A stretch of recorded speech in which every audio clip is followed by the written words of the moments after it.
Well, first of all, Christopher and all of you out there, I really want to thank you for, in fact, having me on here. It's really a pleasure. I've learned a lot over the course of this webinar. All of you scientists out there, you do the sort of stuff that I don't do, can't do. I'm a retired professor of political science and frankly don't do much lab work. My father was a chemist, but that was a very long time ago. I really enjoyed the counterintuitive of the hydrophobic minute particles, and I enjoyed the presentation about the uh, biochar stove project in Kenya because I'm working there and so on. But today we're really going to talk about something very different. We're going to look at the situation from what I call from the bottom up, from the perspective of the women in the background of this photograph who are my immediate neighbors. Um, this is really going to be something quite different because it's not going to be a research presentation. Where I live, if you will, we all know that biochar works. Not talking about research. We, in effect, say out here that we know all we need to know about basic biochar. One of our major problems is that even really great research essentially never, I say seldom, but essentially never makes it out into the field. What I'm really interested in doing is applying biochar as we already understand it to solving people's problem. And for me, the problem is how do we get enough biochar, good enough biochar as I call it, out into the field. So if I'm not a scientist, what is this warm heart thing? Well, we're a small grassroots organization. When I say small, I mean really small, as in 20 people. We are quite different from most such organizations in several ways. The first of which is that we have a motto of ask, don't tell. Unlike most organizations, we do not arrive in a new area telling people what their problem is and what the solution to it is.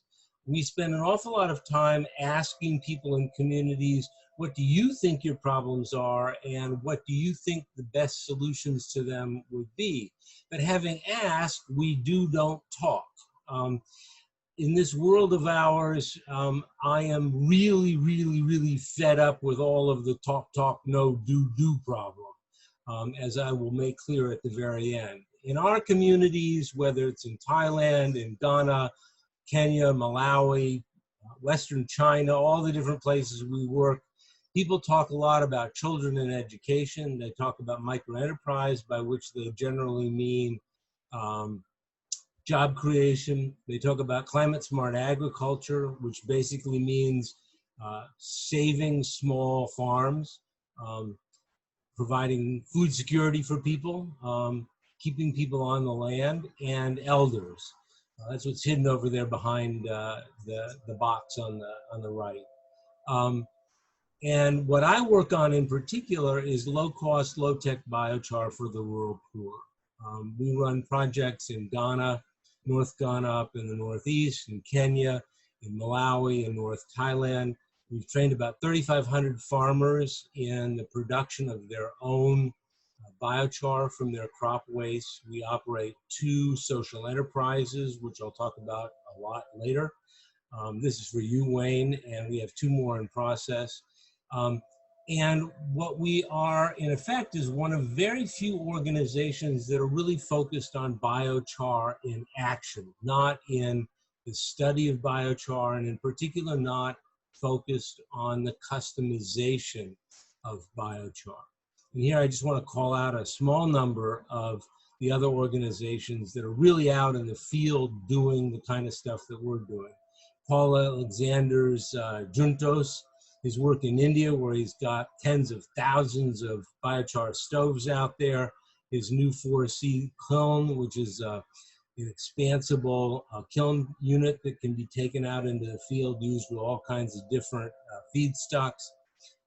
Kevin McLean's Aqua Stove project in East Africa. Paul Oliver's various different efforts in Vietnam. He's a never-ending source of amazement to me. Well, as Chris announced, I'm your first ever representative to talk about an NGO which is out there doing biochar in the field. So a little more specifically, what do I actually care about and why biochar? I mean, all of you I know are fascinated by the chemical and other physical properties of biochar, which is immensely complicated. But why am I interested in it? Well, frankly, I'm interested in it in part for a very personal reason. I've got a lot of kids. I mean, I have 25 foster kids back in the States, got 100 here in Thailand.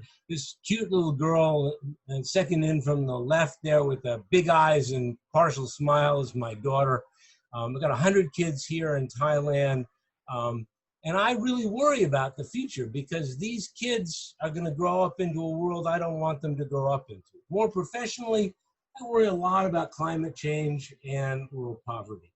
And beyond that, all the ancillary issues like food security, public health, gender equality, clean, sustainable energy, forests, watersheds, biodiversity, habitat. I mean, everything that goes into providing for food security and public health. I mean, these are also bound up together, that even though organizations that promise to give you money think these are all fundamentally separate, that they belong in different buckets, that you can't do one if you're doing the other, blah, blah, blah, blah, blah.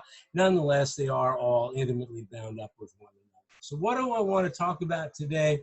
Really, I want to talk about this from a climate change perspective. I will mention, to a certain extent, rural poverty reduction and public health issues, because they are fundamentally bound up in this.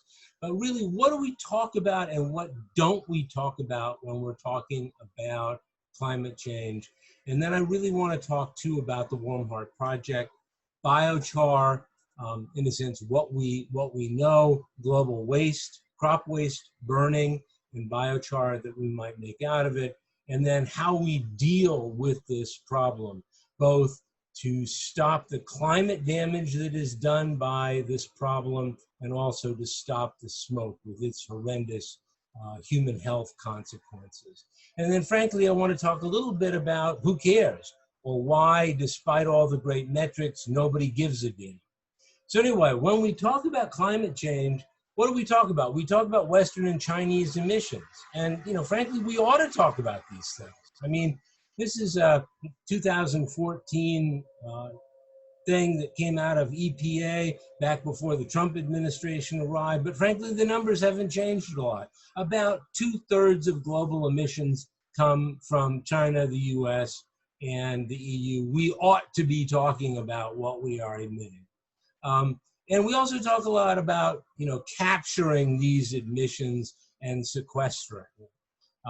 This is the big thing, CCS. So we can put, you know, scrubbers on smokestacks and so on to grab CO2 as it's going into the atmosphere, compress it, pump it underground into old oil wells or whatever, and hide it from the atmosphere. We also really like cool new technologies. This is a picture of one particularly cool new technology that's out there, these huge vacuum cleaners that are supposed to suck CO2 in and remove it somehow from the atmosphere and so on. The problem is that these are all far in the future. None of them work today. No one talks about the problems of ramping these things up. Everybody says, well, you know, if we planted 1 billion trees, we could solve all our problems. Has anybody considered the practical problems involved in planting 1 billion trees? Has anybody talked about the political problems of planting 1 billion trees in a world which is falling apart into a world of Me Too nationalist states?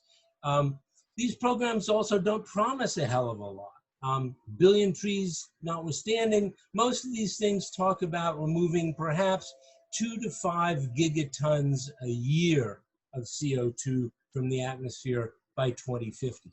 Well, I hate to say it, but we are currently emitting about 55 gigatons a year, and we are currently expanding our emissions by about 2.2% per year. So what are we, you know, where are we looking to find answers? Well, the problem is, if you think about the tree as having hard to reach fruit and low hanging fruit, we only look up at the top of the tree. We look up at the hard, unripe fruit, like all of those sexy new high-tech things. We never bother to look at the stuff down at the bottom, the low-hanging fruit, like basic biochar, right?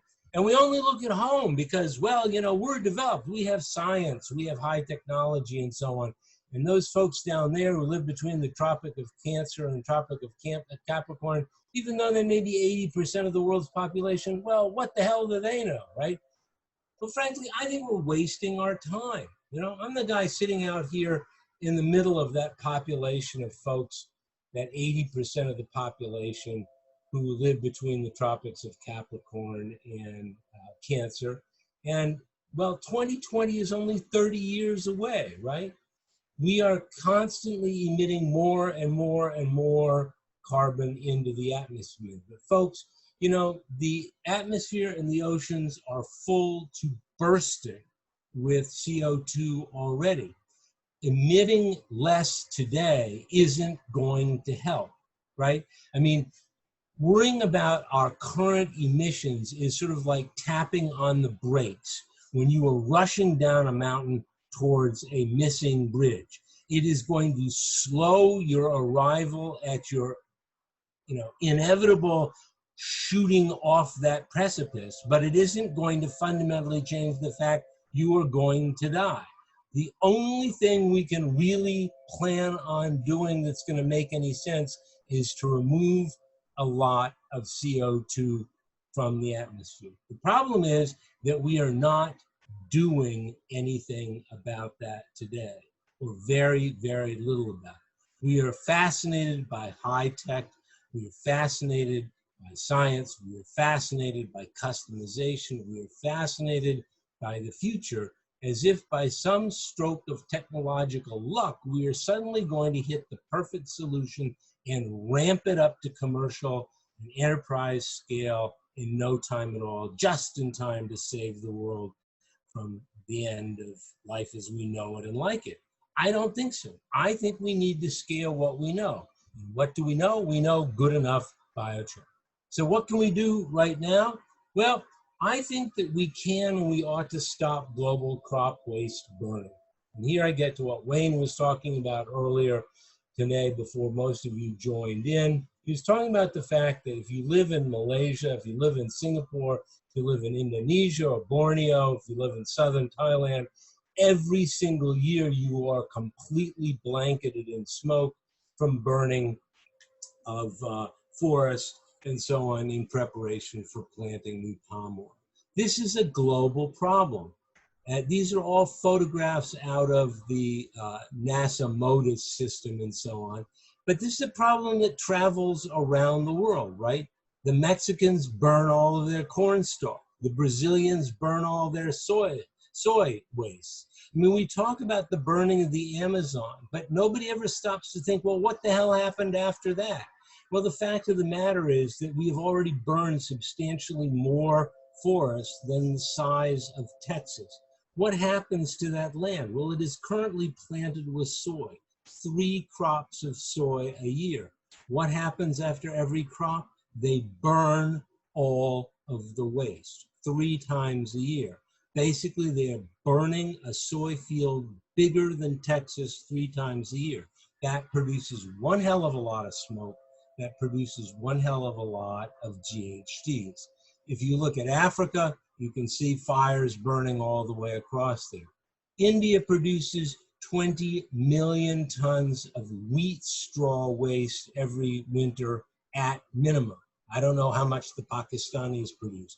In the Punjab Valley, the smoke is so dense that the Indian government actually closes. Lahore, the biggest city in eastern Pakistan, actually closes. China, we talk about how bad the smoke over Beijing is. Well, in June and July, 50% of the particulate matter comes from burning rice fields, okay? And then we've got Borneo. Well, don't talk to me about Borneo. I know exactly what it's like. Is this a big enough problem for us to care about? Well, think about it this way. The farmers of the developing world produce about 10 gigatons of food crops every year, of food from those crops. The problem is that crops produce more waste than they produce edible food. In fact, they actually produce about twice as much waste as they produce food. And of that waste, farmers burn about 1/2. So of the 21 gigatons of crop waste, approximately 10.5 gigatons gets burned every year.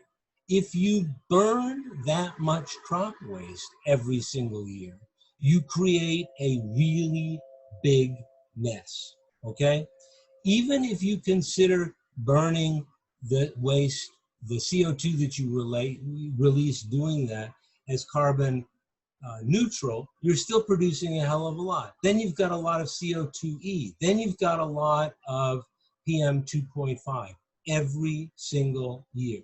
This is really not good, okay? The 11.3 gigatons of CO2e, almost entirely NOx and methane, is 20% of the total CO2e that we emitted in 2019, the last year before COVID, right? 66 million tons of PM 2.5 is a really big problem, okay? I know that in Europe and the United States, everybody worries about particulates, but 90% of the people who die from PM 2.5 die in the developing world. WHO considers PM 2.5 to be the 5th biggest killer in the world. And in spite of the fact that Bill Gates has gotten famous for championing finding cures for HIV, dealing with the malaria problem, and so on, the simple fact of the matter is that PM 2.5 kills a lot more people every year than dengue, hepatitis, HIV, tuberculosis, and malaria combined, okay? This is a major problem. This is what smoke does. And so that you understand what we're talking about here, 1 single kilogram of smoke is the equivalent. I know that's very hard to imagine. 1 kilogram of smoke. There are 1,000 kilograms of smoke in every ton of smoke. Here we're talking about 66 million tons of smoke. But 1 kilogram of smoke contains the same amount of smoke as produced by 71,429 cigarettes. So 66 million tons of PM 2.5 is really no joke. What could we possibly do? Well, if we could figure out how to convert just 10% of the amount of crop waste that is burned every year, let's just say, if we could just get people to turn 1 gigaton of burned crop waste a year into biochar, then we could sequester 19 gigatons of CO2, which we were removing from the atmosphere. And we could avert the emission of 34 gigatons of CO2e, okay? We could add 3.2 gigatons of organic carbon to the organic carbon stores in some of the worst soils in the world. Anybody who's been to West Africa, East Africa, most places in Southeast Asia, you're familiar with the bright orange clay soils. Those fair soils are among the worst soils in the entire world.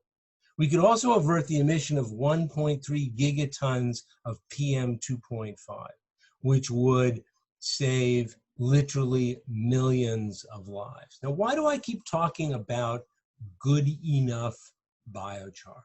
I talk about good enough biochar because today the entire discourse on biochar is controlled by scientists. And what do they talk about? They talk about specialized feedstocks. They talk about pyrolysis temperatures. They talk about quenching techniques, ways of enriching the final biochar products, and so on and so forth. They talk about customizing biochars. Well, the small farmers I'm talking about make biochar with whatever biomass they have at hand. They cannot customize. They make what they can make. And what they make is actually good enough, right? How do they make their biochar? Well, you know, it depends on what they got, right? If they've got chunky stuff, whether it's wood chips or dried coffee hulls or corn cobs or coconut husks. Then they use TLUDs, right? And TLUDs will produce really great biochar. Or if they've got stalky stuff, awkward stuff of one sort or another, they can use a trough like on the left, or they can use just literally a trench, which is a fancy name for a hole in the ground. But it all makes pretty good biochar. What do I mean by good enough biochar? Well, here's an important problem. When we focus on customization, we too often forget the basic characteristics of all biochars. Biochars as a whole reduce soil acidity. They increase cation exchange capacity. They reduce leaching of nutrients. They improve soil tilth and reduce bulk density. It means they lighten up the soil. They make it more porous, right? They increase soil water holding capacity. Hugely important today as we face the problem of increasingly uncertain rainfalls and droughts, right? They reduce aluminum toxicity. This is just what happens when you raise soil pH, right? And of course, they support soil microbial life.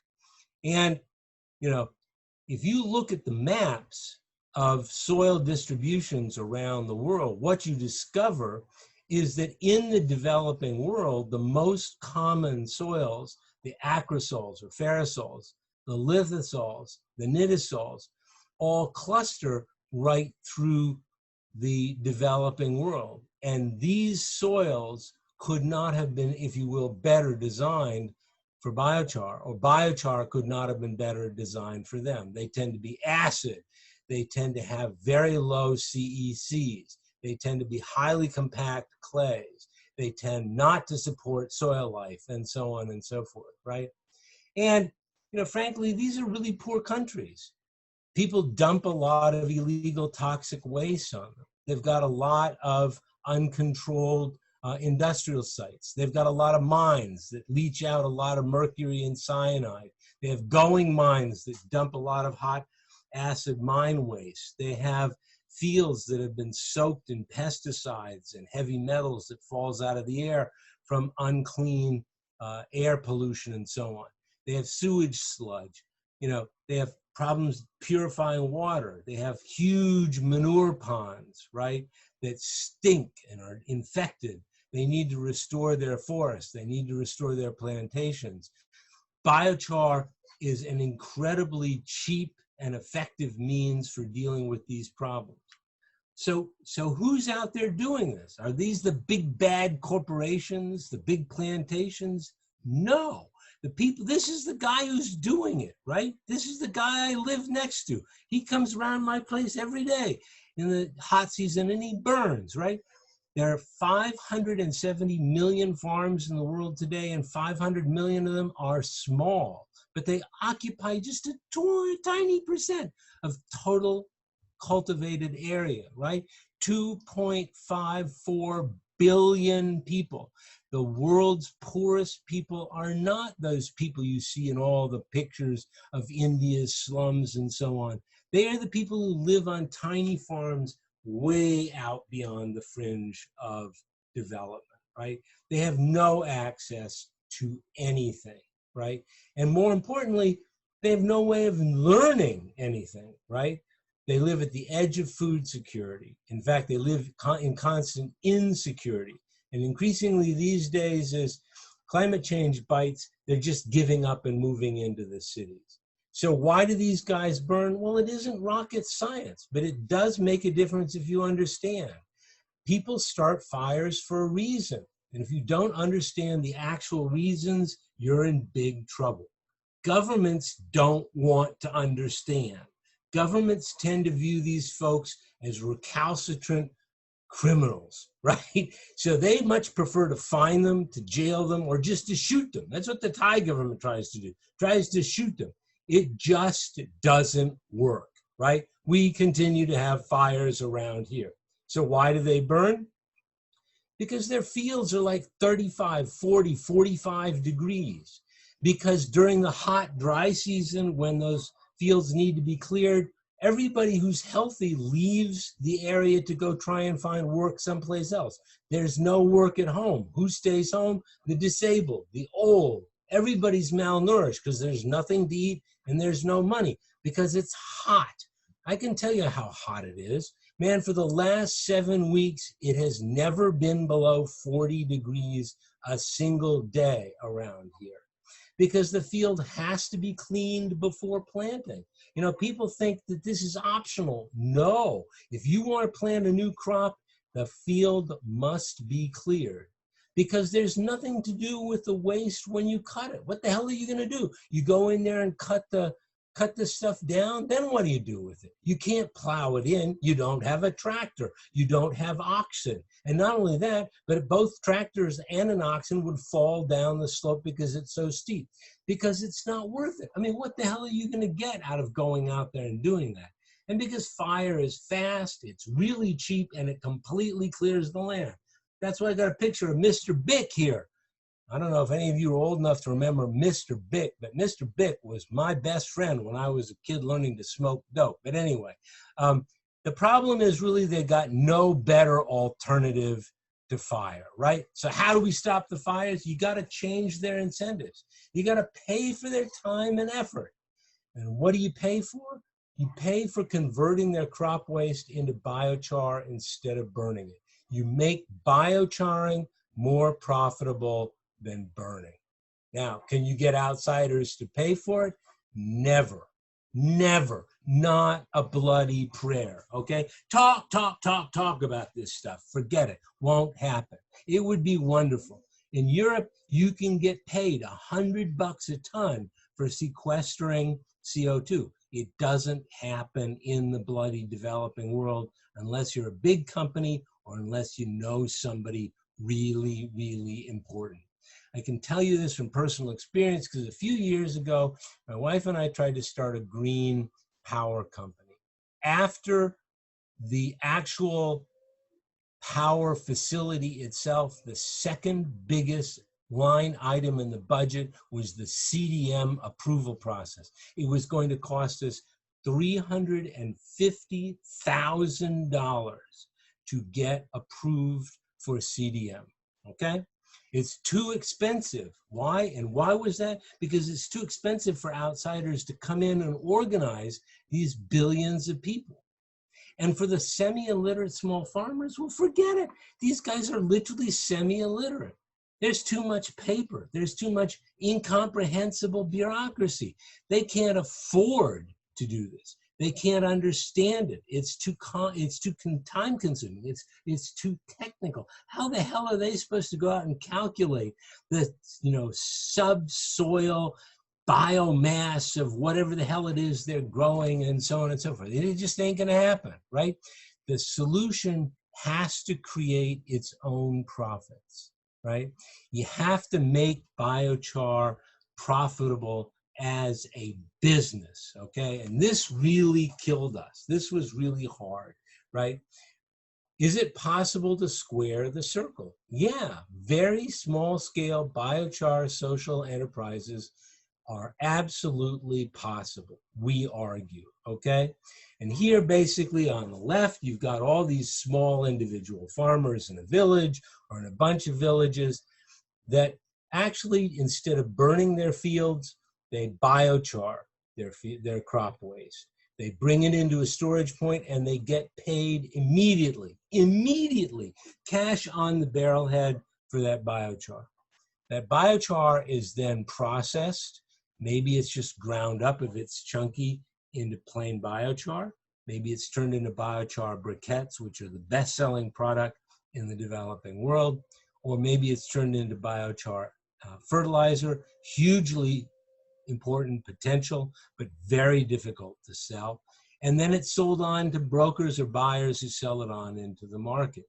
It's a nice idea, right? But can it work? Yes, it can. We've made it work in villages, and slowly we're able to penetrate the market. This is the process. This is a place out in what we call Medjem, a district way hell and gone out in the middle of nowhere. What you're seeing on the left is hundreds, literally hundreds of barrels basic TLUDs, where we're processing corn waste, turning it into biochar, these big piles of black stuff.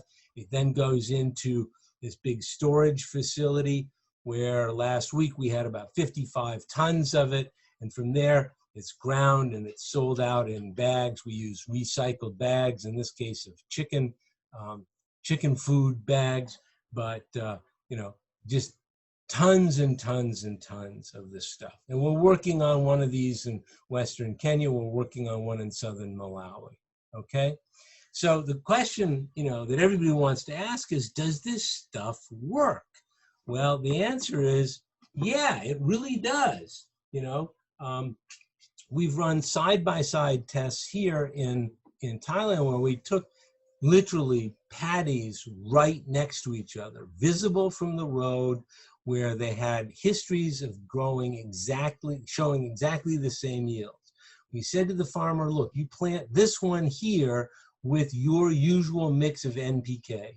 And this one here, we're going to give you the biochar fertilizer to plant. And we just want you then to treat them both exactly alike, and we'll come back later and we'll see how we did. Well, the biochar yielded 10.8% more rice than the NPK did. The plants were healthier. And what the farmers really loved is that their soil was restored, okay?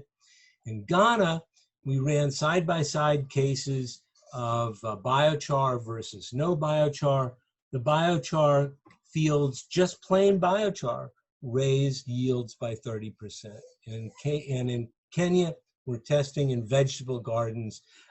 Each one of these blocks down here is a video. When you've got the opportunity to go have a look at it, I don't know whether to play on this screen, don't want to take the time now. But on the left, the Rice Thailand one is a compilation of interviews. We ran interviews every single week with our rice farmers to ask them what was going on, how it went. The corn video from Ghana is a video of literally the big corn and the wimpy corn, taken by Collins, the nurse who runs our project there. And the one on the right is pumpkins in Kenya, a guy who we convinced to test biochar in his pumpkin patch. And he's really, really happy. His pumpkins are immense after using the biochar. So, the question is really, can this actually have an impact? And here we get to what we call the law of large numbers. I mean, those of you who are statisticians know that when you've got about 30 examples of something, you begin to asymptote at what is a pretty good idea of what the mean's going to be, and so on and so forth. But anyway, here we just think that anything times 1 million or more is a really big number, right? So each one of these individual units is tiny, 150 tons of biochar a year. In fact, probably 50 tons of biochar a year is more like the average village, which does not produce a hell of a lot, right? But if you have 1 million of these, you can have a really big impact. And this is the entire concept here. It is to create something which will replicate easily, inexpensively all over the world. And it will replicate because farmers will want to do it because it's better than burning. It will make them money and it will improve their crops. Now, can Warm Heart ever do this? Don't be lame, says my staff. And this little guy up in the upper right, he's our don't be lame guy. There's not a prayer. We're too small. We're too marginal. We're too developing world, which is really too bad because Warm Heart, or rather our approach, is, the really cheap date for how to solve a lot of problems in the developing world. It's here, it's right now. And it scales what we know, which is basic biochar, which really does itself well. But the real question that stumped us from the beginning is, who cares, right? What kind of metrics can you produce from a program that will impress people who are in a position to spread the word about programs? What are the metrics which will actually produce action, not just talk, but action. Climate change, right? Suppose it took us 10 years to get to 1 million places. That would leave only 20 years, right? Well, if we had only 20 years, we could still remove 9 gigatons of CO2 from the atmosphere. Public health, right? Well, you know, we could still remove, well, we could avert 97 million tons of PM 2.5. Food security, right? We could still add 2.4 gigatons of organic carbon to the poorest soils, right? With these kinds of metrics, right? Why does the developed world, why do all the big organizations, the big international organizations, IPCC, all those guys, and so, why do they completely ignore the developing world? Why do they ignore crop waste burning? Why do they ignore biochar? Doesn't anyone do anything, right? Have any of you heard of anyone talking about this? No, of course you haven't, right? So what does seem to matter? Well, the only thing I've ever heard anybody talk about is stopping the hungry hordes, right? Because here is the one way I've figured out how to get the attention of GIZ, for example, the German development folks. You know, biochar, I tell them, is the only way you may be able to avoid, you know, future mass migrations, right? Because climate change is already happening, right? For those of you who live in the north, it's a scary abstraction. But you got a few more fires, you got a couple more floods, a couple more big storms and so on. But face it, it's not really happening yet. But it is a desperate reality down here in the south, right? The fish are already have already moved north. The fish supplies in the south are drying up, disappearing, or whatever. Staple crop yields are dropping dramatically. It's expected that they'll fall by about 25% by 2050, although we expect population to rise dramatically, right? Heat is rising dramatically as well. Droughts, terrible storms have become part of what's going on here. Food security is plummeting. In northern Ghana, half of these villages are empty because people have fled south. It's going to take exactly one really bad decade of drought and storms and so on, and billions of people are going to be starving. And what I asked GIZ is, are you walls going to keep them out, right? And do you have enough food to feed them if your walls fail, right? What was the scariest thing that's happened in Europe in the last 100 years? Well, it was when all those damn Syrian refugees came north a few years ago. If you think that was scary, you wait till it's not just a few 100,000 Syrian refugees, but it's billions of people surging north, desperate to eat.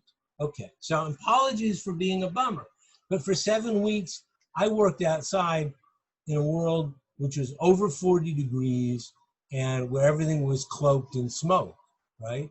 For 12 years, I've done exactly the same thing. For the past 3 years, I've worked with poor farmers up in Mejem and Prau here in Malawi, Ghana, and Kenya, trying to build a biochar supply chain from fields out all the way to markets and so on.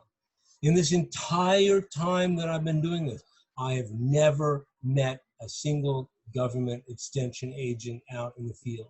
I have never met the representative of a major international organization. I have never met a representative of a big international NGO. In Africa, the trainers say the farmers they work with have never received any hands-on help from any of these people. Yeah, I know all about 4P 1000, IPC reports. Every day you turn on the news and there's another report about how soon the world's going to end, but it's all talk, right? Where exactly is the do? How do all of these warnings get translated into people actually taking action, right? Why is it that year after year after year, literally billions of tons of crop waste gets burned with horrendous climate change consequences, horrendous human health consequences, and nobody either does or says anything? Thanks for listening to me, and I'm ready for questions. Thank you, Michael. It was a different kind of presentation now, so I'm curious about the questions from the audience. So you can either turn on your microphone now or just write in the chat, and we will try to answer the question. Hi, Michael. Can I ask a question that's quite blunt? Sure. Okay, if I'm going to spend my time doing this here in Malaysia, how can I make money from it? How can I cover my costs and like cover my cost of living and things like that?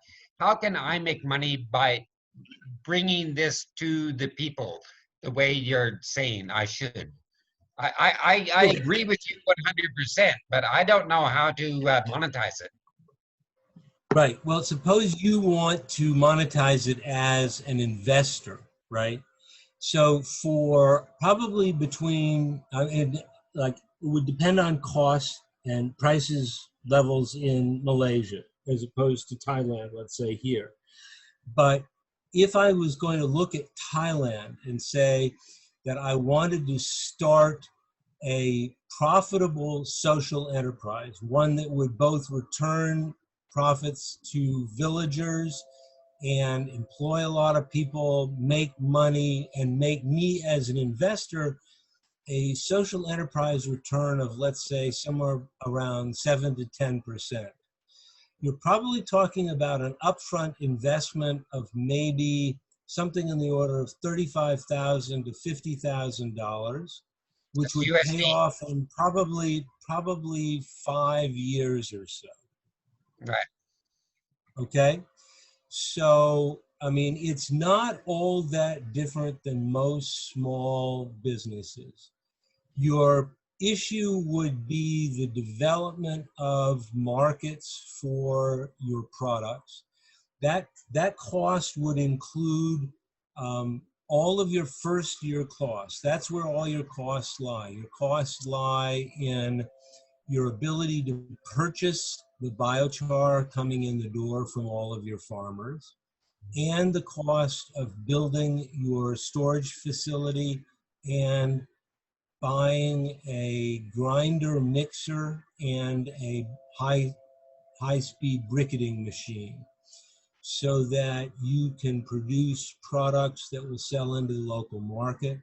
Probably the easiest to penetrate local market will actually be biochar briquettes, where you lose the CO2 sequestration benefit, but you keep, of course, the public health benefit. But today in the developing world, somewhere between 65 and 85% of the population cooks on charcoal, which is very dirty, so it has terrible public health consequences, but at the same time, it is also death on forests, habitats, biodiversity, and watershed. So cooking today stands in direct opposition to the maintenance of forests, watersheds, and so on. And I can't speak for Southeast Asia, but certainly if you fly into any city in Africa today, you'll notice that there's a deforested donut surrounding the city, which is as far out as wood gatherers can go. Because they've simply cut down absolutely every tree in the area to make charcoal out of. Okay, thank you. Michael, you got a couple of other questions. So the first one from Rohit Vedara. So what's the cost of biochar for pellets of it? Does it compare with fertilizer? Again, it depends on what you're paying. The ultimate cost here, the ultimate determinant here is what you are paying farmers for their biochar. And this is a decision that you can make, right? I mean, to put it bluntly, capitalism is about the combination of labor and capital with, sort of the X factor of the entrepreneur to produce something new. There is no rule which says how the profit should be divided. So you as a social entrepreneur can decide how much you will pay the farmers. All that matters is that there be enough money retained within the organization that the following year you can afford to start up again and keep going. At Warm Heart, we pay our farmers almost as much money as they make from their corn crop. So the average farmer earns about 6 baht per kilo for his corn. We pay 5 baht per kilo for dry biochar. That biochar then, to make it into fertilizer, tends to be mixed with manure, urine, and EM, which makes a highly effective fertilizer. It still sells competitively with NPK, but if you've got a way to reduce costs, either by paying your farmers less, by being more efficient in your factory operation, or by reducing your distribution costs, you can certainly reduce the cost that way. Can you, do you know from heart how much that more or less translates in dollar or euro or per ton or something? Yeah, let's see. Okay, so we can produce biochar fertilizer at about, let's see, at 8 baht a kilo. Give me a second here. Find a calculator. Sorry.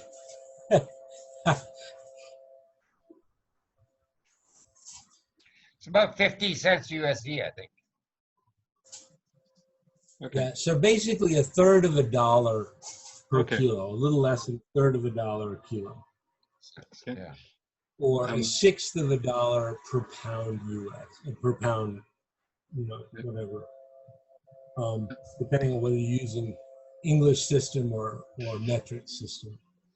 So you already answered a couple of the other questions.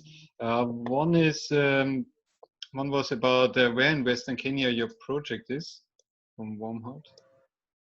I'm sorry, what? Where in Western Kenya your other project is? Our program in Kenya operates basically in the West. We have 5 training centers spread out through Luo land, and operated there by a young woman who has set them up. Our Malawi program is based in Zomba in the south, although we're about to run a training up in Central District, and we have a partner up in the capital in the north. Okay, thank you. And another question was from Lunet, who asked if you do any basic characterization or quality control of your biochar before you sell it. We cannot, actually. We have done, at various points, we have taken samples from both our own biochar and that provided by farmers in the field and sent them to laboratories for testing, both as biochar in terms of ash content, in terms of organic carbon content and so on, germination tests and so on and so forth. But no, I mean, the problem here is that farmers are making this stuff by themselves in the fields. There just is no laboratory capacity to test it. And I mean, and this really goes to the heart of the matter, right? This is a popular effort. This is not a large-scale corporate operation which can be monitored using, say, EU or IBI standards. And as far as the market here is concerned, Anything is better than nothing as long as it is not poisonous. And to date, we have found no evidence whatsoever of any forms of poison or contaminants in any of the biochar that we produce. Okay, thank you. Thank you, Michael. I think we have to stop here because we still have a second presentation today. But I'm sure we can send you an email if we have further questions. You also see the email. Yep, I am easily available. I am off to distribute biochar to a small farmers cooperative tomorrow, but I will be back in the office on Saturday, and I'm always available by email. Thank you very much, Michael. Thanks for the presentation. My pleasure.